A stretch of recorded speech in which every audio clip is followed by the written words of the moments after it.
What if I told you I spent 110 hours turning $1 million into the most insane vineyard empire Farming Simulator 25 has ever seen? No land, no equipment, nothing but cash and a vision. 5 years of grinding, expanding, and battling broken game mechanics to build a 40-acre grape operation that generates over $1 million in a single harvest. This is the ultimate vineyard challenge, and you're about to see every dollar, every hour, and every decision that made it happen. Let's dive in! Before we dive in, let me break down the settings for this challenge. The map I have chosen is Yalong. It is perfect for what we are trying to accomplish. I am starting this challenge with exactly $1 million in the bank. But here is the catch. No land, no equipment, nothing. Everything you are about to see I had to purchase from scratch. So first things first, I went all in. I took that $1 million and immediately invested a huge chunk into land. I bought farmland 45, 46 and 47. These 3 plots together set me back $307,320. That is almost a third of our starting capital gone in one move. But trust me, we are going to need every inch of this space. Next on my shopping list was the equipment. And let me tell you, vineyard equipment is not cheap. Here is what I picked up. First, the Landini tractor for $65,000. This is going to be our workhorse.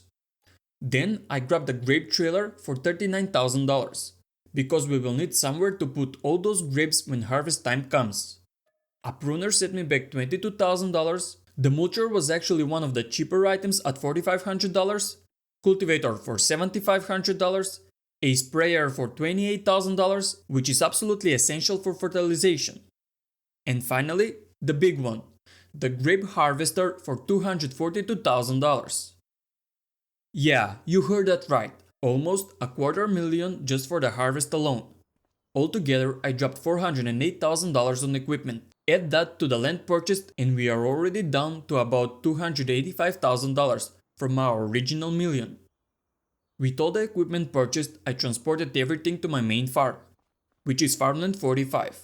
The good news? It came with a house. The bad news? It also came with some buildings that were absolutely useless for vineyard operation. So I made the tough decision to sell them off. I got rid of a chicken coop for $15,000, a farm barn that gave me back $4,000, and a silo that actually brought in a decent $58,500. In total, I managed to recover $77,500 from those building sales. Every bit helps when you're trying to make this operation profitable. Oh, and I almost forgot to mention, I had to buy a liquid fertilizer. Since I had the sprayer sitting at the dealership, I went ahead and loaded it up right there. Better to be prepared than to waste time going back later. Now here is something about Farming Simulator 25 that always catches people off guard. The game starts you in August. Since I had already finished all the prep tasks for building the ultimate vineyard, I slept all the way through to March. That is when things start getting really interesting with vineyard work. But March had other plans for me. I woke up to find my entire farm covered in snow. So much for getting started right away, right? I had to wait for the snow to melt before I could begin the real work. Finally, with the snow melted, it was time for the big investment. Grapevines themselves. I started on field 45. Now each grapevine costs $25. That might not sound like much, but when you've got the amount of land we are working with, this was going to hurt. Let me fast forward through the planting process, because I am pretty sure you don't want to watch me plant grapevines for 20 minutes straight. Okay, done. The final damage? $268,725 for grapevines across fields 45, 46 and 47. That is over $250,000 just in plants. I can already tell you this is going to be a long grind, so buckle up. We're in this together. With the grapevines planted, we jumped straight into April, and that is when the real work started. The grapevines were beginning to grow, but here is the thing. We need to make sure they reach 100% yield bonus. Otherwise, all this investment could be for nothing. The first critical task with grapevines is to mulch and cultivate the rows in between. So I set up my tractor with the mulcher on the front and the cultivator on the back. This way, I could knock out both processes at the same time. Efficiency is everything when you are managing a vineyard this size. Now I need your help with something. I'm using the GPS steering assist to mulch and cultivate down the middle of the rows, but I am not entirely sure if I also need to get really close to the grapevines themselves. I don't think that is necessary, but if you have worked with grapevines before, please let me know in the comments. I went ahead and mulched and cultivated all the rows throughout the entire vineyard. Next up was step 2, fertilizing. I attached the sprayer and started applying fertilizer to the grapevines. But here is where I need your help again. I believe back in Farming Simulator 22, I only had to fertilize every other row. At least I'm pretty sure that was the case. I tried doing the same thing here in Farming Simulator 25, but when I checked the map and looked at the fertilization overlay, it showed that I needed to fertilize every single row. So here is my question for you experienced vineyard farmers out there. Should I be fertilizing every row or every other row? Drop your answer in the comments below. With the first stage of fertilization complete and no other task requiring attention in April, we moved straight to May. May brought the second round of fertilization. Just like before, I hopped into my tractor, attached the sprayer and started applying the second layer of fertilizer across all the grapevines.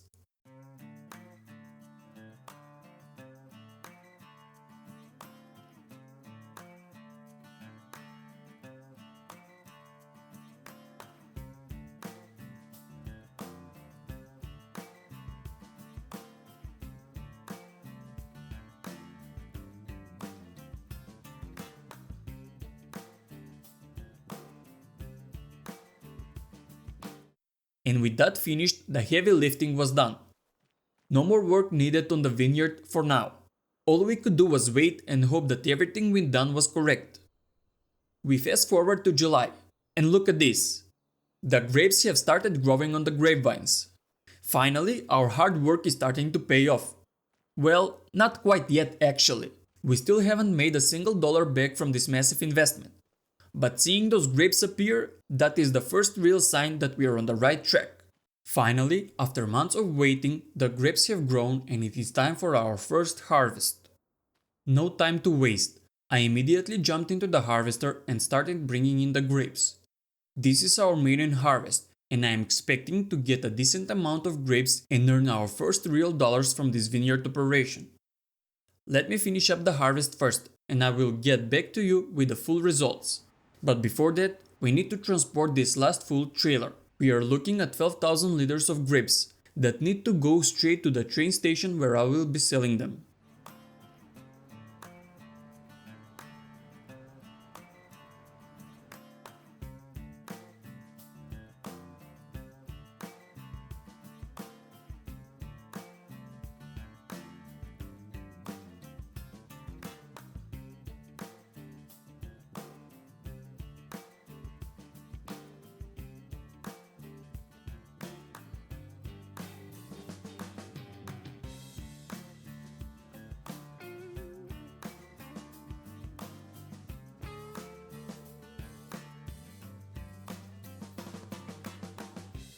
Alright, the harvest is complete. The last load, just under 12,000 liters of grapes, has been successfully transported to the train station. In the final numbers, we managed to harvest 118,664 liters of grapes. Pretty impressive for our first harvest, right? I'm genuinely really satisfied with these results. Now, here is something important you need to know. The grapes won't be sold right away. We are holding them until March, when the price per 1,000 liters will be significantly higher. It doesn't make any sense to sell them now for under $1,500 per 1,000 liters, when we know that number will jump considerably in March. Patience pays in the vineyard business. With the grapes harvested off the grapevines, there was literally nothing else to do in September. So we are jumping ahead 2 months to November, when the grapevines need to be pruned. I attached the pruner I bought last year. This thing can prune 2 rows at the same time, which should be efficient, right? Wrong. I was struggling really hard to get this pruner to align into the rows perfectly, and it started to genuinely irritate me. I'm telling you, this process was so much better in Farming Simulator 22. But here we are, dealing with what we've got. You know what? I had enough with the game and that pruner, so I sold it immediately. Got back $17,500 for it, then purchased a different pruner that handles just one row at a time for $16,000. And then I got straight back to work pruning the grapevines. But just look at this. Even with a single row pruner, I'm struggling to get it positioned on the grapevines to prune them properly. This is so annoying. I swear this was not nearly this bad in Farming Simulator 22. Finally, with the pruning finished, that marked the end of November. And now we jump straight to March. Today is the day. The day where we find out exactly how much we are going to make from our first grape harvest. This is the moment we've been working toward. Without further ado, I rented the train, loaded all the grapes onto it, and drove it straight to where the game is supposed to take the train further and pay me out the money for the grapes. Well, that did not happen. The train stole my grapes. It did not pay out a single dollar. Where are my grapes? Come on now. I worked really hard for this entire harvest and the game just decided to steal my grapes? Perfect. Absolutely perfect. I rented the train back again, and thankfully when it arrived the grapes were still loaded on the train. So now I drove it backwards to a different selling point to see if that would change anything. No luck whatsoever. Still the same result. Took away my grapes again. Just amazing. Absolutely brilliant game design right there. Anyway, I had to completely reset the game to see if that would actually help solve this nightmare. When I loaded back into the game, I went through the whole process again. Loaded the train with the grapes, drove straight to the selling point, and finally, I got the compensation for my grapes. Our first harvest brought in $232,864. Not bad at all. Actually, I'm really satisfied with the result from our first year of growing grapes. Despite all the technical issues, we made it work. Now, with that first grape harvest behind us, it is time to talk numbers. We're sitting on $321,000 in the bank. That might sound like a lot, but here's the thing. I'm not saving a single dollar. Not one. The strategy is actually pretty simple, but it requires patience and commitment. Every year we harvest grapes. Every year we make money. And every single year we are going to take every dollar we earn and pour it right back into expanding this vineyard. More grapevines means more grapes. More grapes means more money. More money means even more expansion. It's a beautiful cycle that is going to compound year after year until we achieve our ultimate goal. Building the most insane vineyard Farming Simulator 25 has ever seen. How long will it take? Honestly, I'm not entirely sure. But I can promise you this, we're going to make it happen, and you're going to be here for every step of the journey. So if you are enjoying this series, do me a favor. Hit that like button, subscribe to the channel, and turn on notifications so you don't miss a single episode. Trust me, things are about to get wild. Alright, let's get to work. First things first, we need more land. I went ahead and purchased Farmland 43 for $102,000. Now, this field right here is going to be the foundation of our expansion. It's a good sized plot and I've got big plans for it. After the purchase, I was left with $218,000 in the bank. Now here's where things get a little nerve-wracking. Before I go buying any more fields, I need to make absolutely certain that this remaining money is enough to plant grapevines across this entire field. Because what good is land if we can't afford to plant anything on it, right? So let's find out. Without wasting any more time, I jumped into the planting process. And let me tell you, this is where you really start to see your bank account drain in real time. Grapevine by grapevine, row by row, I methodically planted them across the entire field. It's tedious work, but watching this empty field transform into a future moneymaker is incredibly satisfying. When all was said and done, I had spent $120,000 on grapevines alone. That left me with just $98,000 in the bank. Definitely not enough for any further vineyard expansion this year. So that's it for the land grab. Now comes the real work. Preparing this vineyard to produce the maximum amount of grapes possible. With the grapevines in the ground, it was time to tackle the essential maintenance work. First up, mulching and cultivating. I attached the mulcher to the front of my tractor and the cultivator to the back. With the GPS steering assist helping me out, the job became much more manageable. I'm not going to lie, without GPS, this would be an absolute nightmare trying to keep everything straight and even. In the last episode, I asked in the comments whether it's necessary to mulch and cultivate really close to the grapevines. Several of you shared from your experience that it's actually not necessary, and let me tell you, that saved me an enormous amount of time. I wasn't sitting there second guessing myself, wondering if I'm doing it wrong or if I am missing something crucial. That kind of community knowledge is invaluable, so thank you for that. With mulching and cultivating finished, the next critical step was spraying the grapevines. Now here is something interesting. Field 43 was previously fertilized, which meant I didn't have to spray all the grapevines. I only needed to hit the ones at the ends, since I planted them slightly beyond the original field boundaries, extending a bit more onto the sides of the land. I went ahead and sprayed all the other grapevines that were planted from before on the existing fields too, just to ensure we are maximizing our grape production across the entire operation. When you are investing this much money, you want to squeeze every last liter of grapes out of these vines, both the new ones and the ones we planted in previous episodes. And that wrapped up April, not too shabby for a month's work. With all the prep work finished, the planting, the mulching, the cultivating, the spraying, there was literally nothing else to do except wait. And that's one of the interesting things about vineyard farming. It is not constant action. You do all this intensive work up front, and then you have to be patient. You have to trust the process and let nature do its thing. So I fast forwarded to September, anxiously waiting to see just how many grapes these expanded vineyards would produce. This is the moment of truth. Would all this investment pay off? September finally arrived, and it was time to set up for harvest. Organization is key here if you want to work efficiently. I attached the trailer to my tractor and strategically parked it nearby, positioning it for easy access. The plan was simple.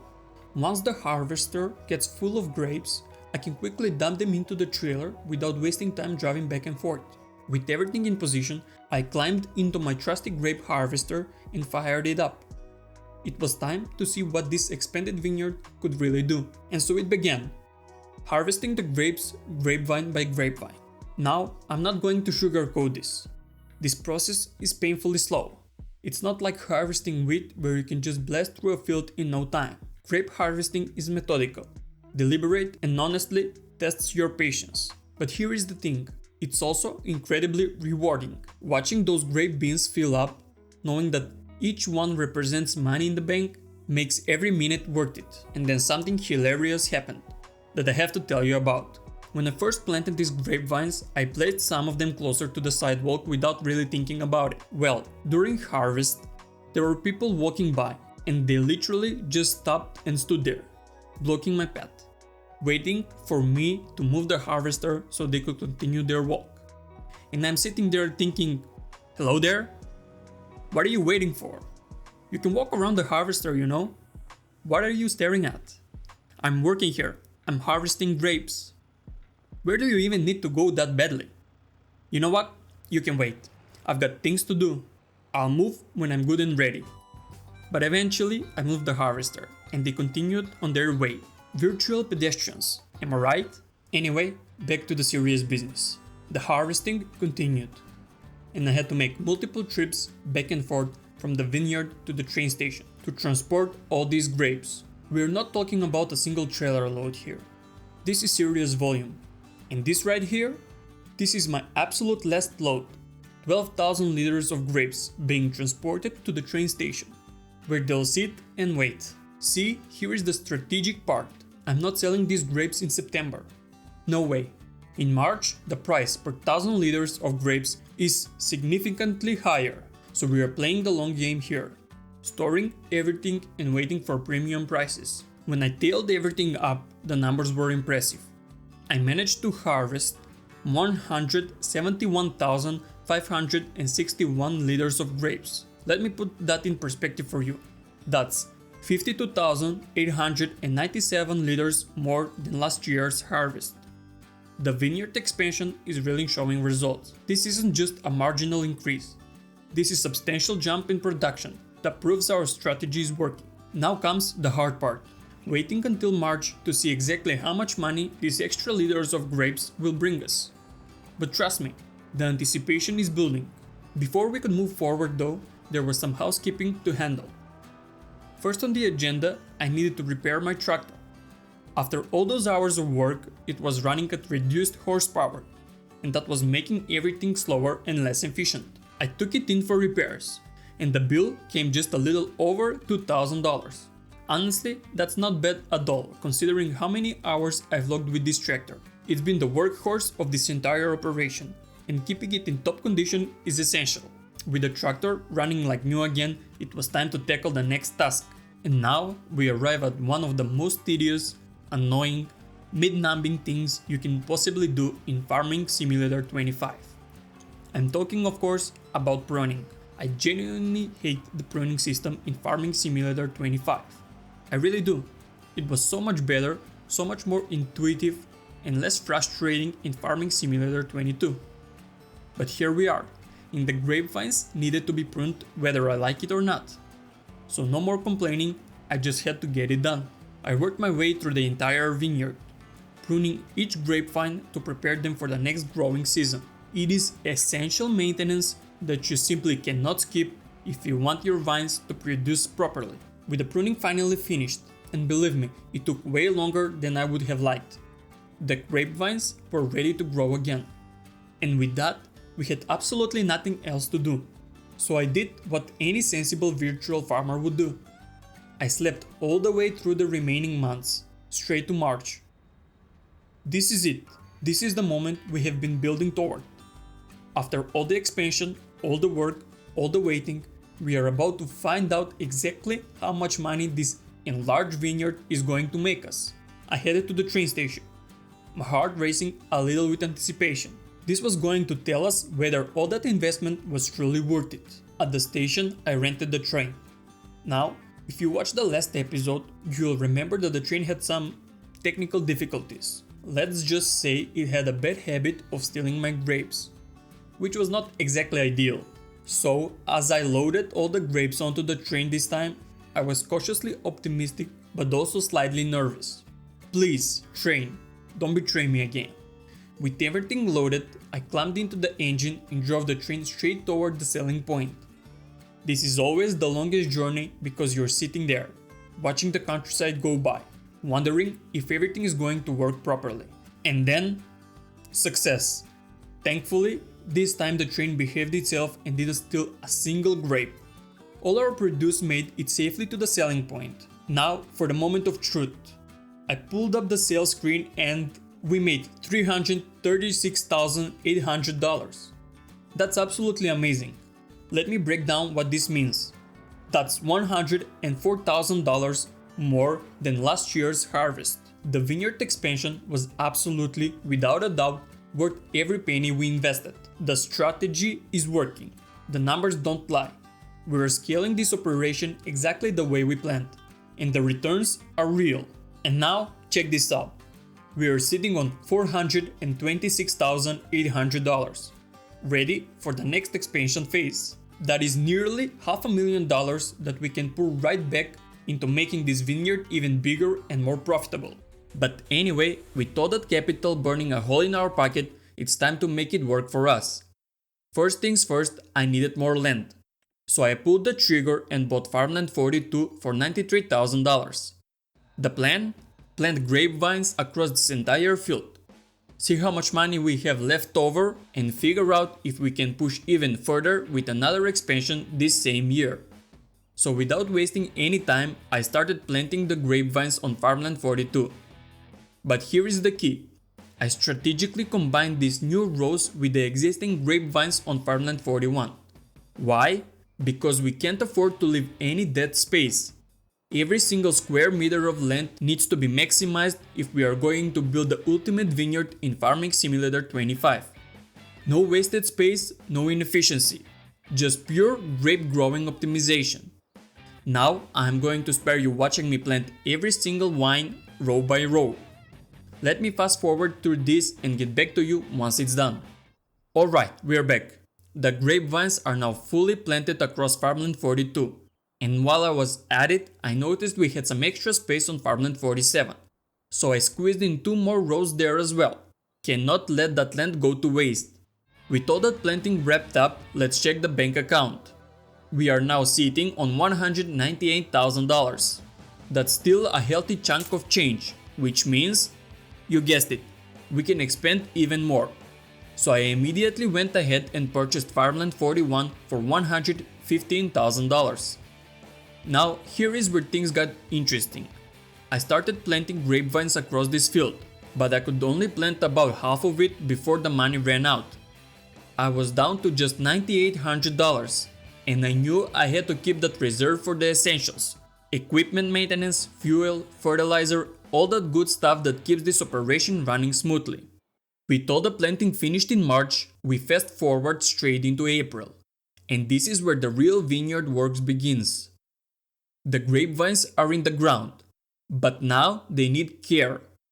First up, mulching and cultivating the entire vineyard. I started with the newly planted vines and worked my way systematically through every single row until the job was complete. This took me several hours of real grinding, but once that was done, there was another critical task waiting: spraying the grapevines. I attached the sprayer to the tractor, loaded it up with liquid fertilizer, which by the way left me with only $650 in the bank, and started spraying every vine. These processes aren't optional if we want to maximize our yield and squeeze every possible grape out of these vines. After applying that first layer of fertilizer in April, we jumped straight into May, where the vines needed their second application. This 2-layer approach is absolutely essential for getting those yields up. When all of that was finished, I had one more critical task in May, and that was strategically preparing for the upcoming harvest in September. I attached the grape trailer to my tractor and parked it in the perfect position, right where I planned to start harvesting. This way, when the harvester fills up, I can quickly dump the grapes into the trailer without wasting time driving across the farm. Now, before we get to the harvest, something wild happened in June. A tornado warning came through. I'm not going to lie, I was genuinely worried this thing was going to tear through my vineyard and destroy everything we'd worked for. Thankfully, the tornado stayed just far enough away, and we dodged that bullet completely. After that close call with the tornado, we're jumping straight to September, because the grapevines are absolutely loaded with fruit and ready to be harvested. There is no time to waste here. I climbed into my harvester, fired up the engine, and began the long, methodical process of harvesting grapes. Row by row, vine by vine, I knew this was going to take a while, but I was ready for the grind. I continued harvesting until I filled up the first trailer load, 12,000 liters of grapes. The trailer was maxed out, so I needed to transport this load to the train station. Now you might be wondering why the train station and not just selling them immediately. Here is the strategy. If I sell these grapes now in September, I'll get about $400 less per load, compared to selling them in March when grape prices peak. The train station let us store all the grapes safely until March, and then we cash in at maximum profit. With that first load safely transported, I headed back to the vineyard and dove right back into harvesting. More rows, more grapes, more repetition. And let me tell you, after more than 8 hours of continuous harvesting in real time, I was finally approaching the last load. This harvest felt like an absolutely eternity. I was exhausted. My eyes were glazing over, but I could see the light at the end of the tunnel. That final trailer load represented the finish line. And with that last load transported to the train station, the numbers came in. We managed to harvest 265,970 liters of grapes. I was genuinely thrilled with these results. All that hard work, all those hours, they were paying off. But the real test comes later. Let's see how much we actually earn when we sell these in March. With the harvest wrapped up and November rolling around, it was time for another essential vineyard task: pruning. The grapevines needed to be pruned properly to ensure next year's growth and yield. So without wasting any more time, I attached the pruner and got to work. But here is where things got dicey. Right in the middle of pruning, I almost ran completely out of fuel. I had to race to the gas station as fast as possible, and I spent my last $110 on fuel. That's right, I was sitting at $0 in the bank. This hadn't happened at any point in this series so far, and honestly, I was getting nervous. To make matters worse, my tractor was desperately needing service. The maintenance warning was screaming at me, but I was hoping, fingers crossed, that I could finish this pruning job before the tractor broke down completely, because I literally had no money left for repairs. It was looking rough, but I pushed through and finally reached the last row of grapevines. The tractor was hanging on by a thread, but we made it. Thankfully, we finished the pruning before the tractor gave out. With all the vineyard work done for the year and our bank account sitting at big fat zero, there was nothing left to do except wait. Wait for March. Wait for those grape prices to peak. Wait to cash in on all our hard work. March finally arrived, and the first thing I did was head straight to the train station and lease the train so I could transport and sell all those grapes we'd been storing. The train pulled in. I loaded up every single liter of grapes we had harvested and drove straight to the selling point. The numbers flashed on the screen. $496,684, just under $500,000 from one harvest. I'm not complaining about that, not even a little bit. But then reality hit. The tractor was on the verge of breaking down, and I needed to get it serviced before disaster struck. I took it to the shop, and the service bill came out to $5,179. Expensive? Absolutely, but considering the insane amount of work we do with this tractor, it made sense. I also topped off the fuel tank. Once that maintenance was handled, it was time to do what we do best: expand the vineyard once again. There is no point in letting all this cash sit idle in the bank. The strategy here is simple: expand year by year with the profits from each grape harvest. That is how you build the ultimate vineyard in Farming Simulator 25. So I went ahead and purchased Farmland 40 for $143,300. Then I finished planting the grapevines on Farmland 41, the section I couldn't complete last time, and continued planting across the newly purchased Farmland 40. I will spare you the tedious planting footage and catch you on the other side. And done! The grapevines are successfully planted. This round of planting cost us $231,225. At this point, we now have grapevines sprawling across fields 40, 41, 42, 43, 45, 46, and 47. This vineyard is getting massive. With planting complete and all the exciting expansion finished, we are back to the less glamorous but absolutely necessary work: mulching and cultivating. I know.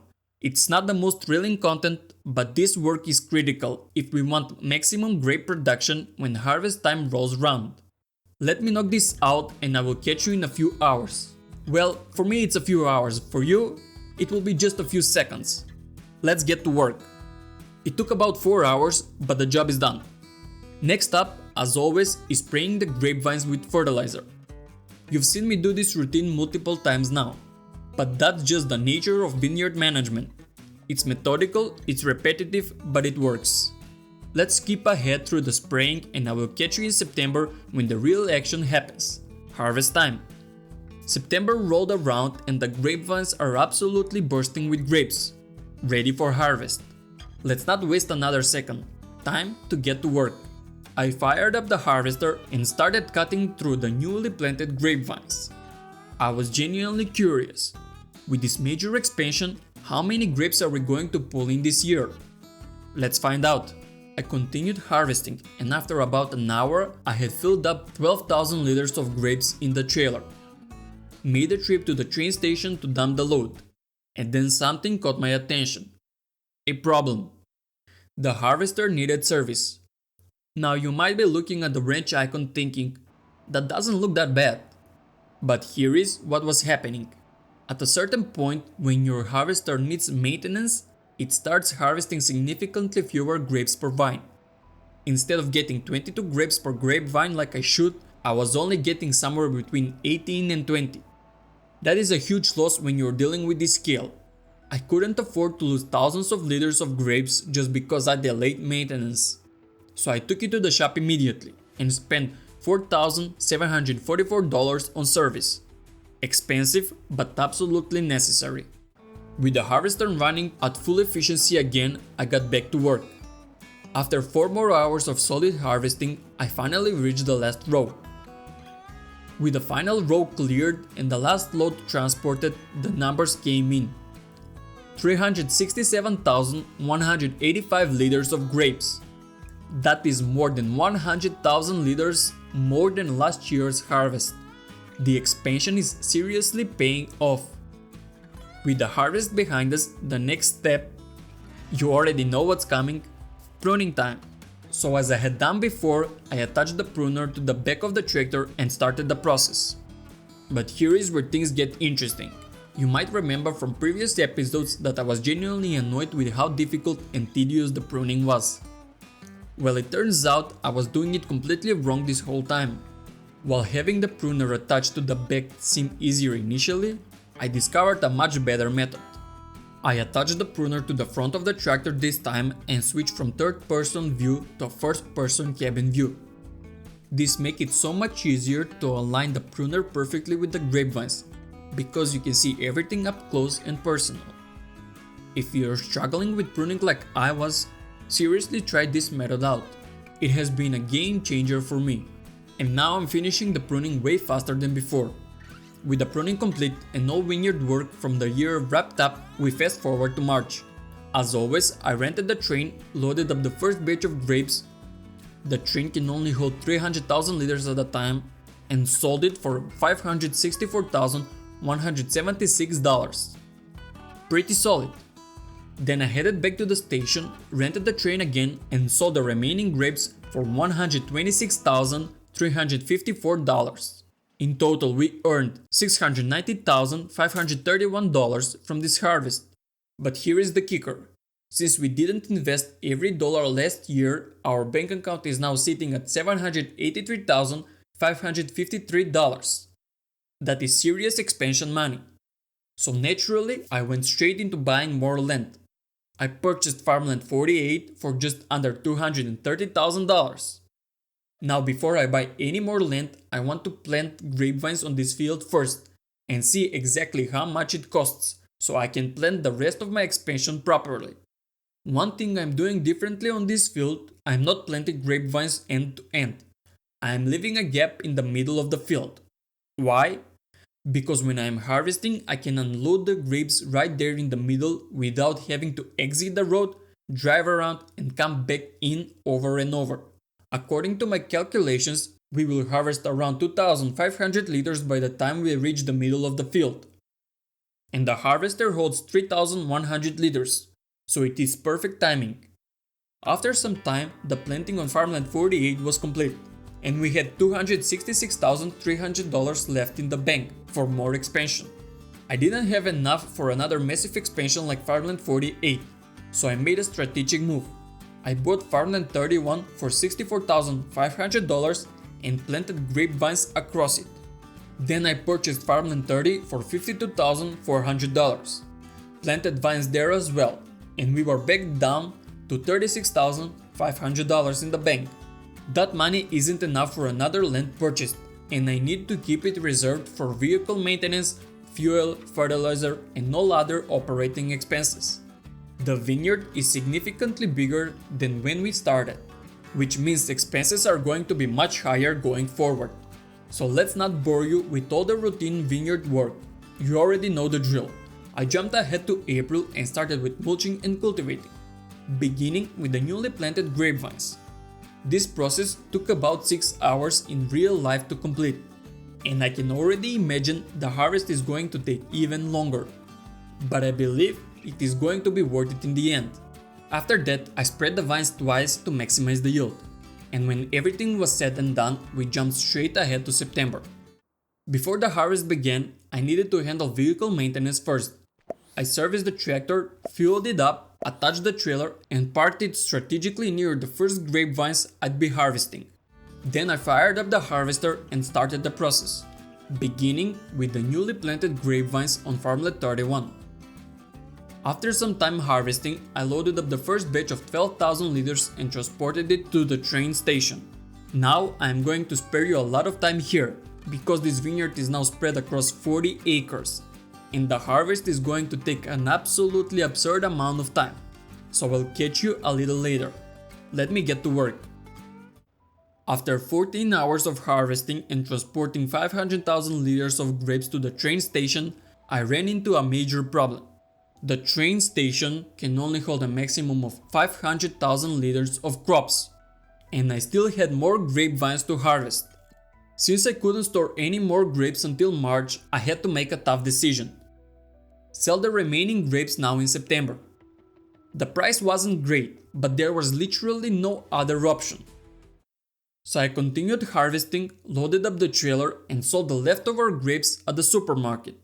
I sold 38,257 liters of grapes in September for $55,642.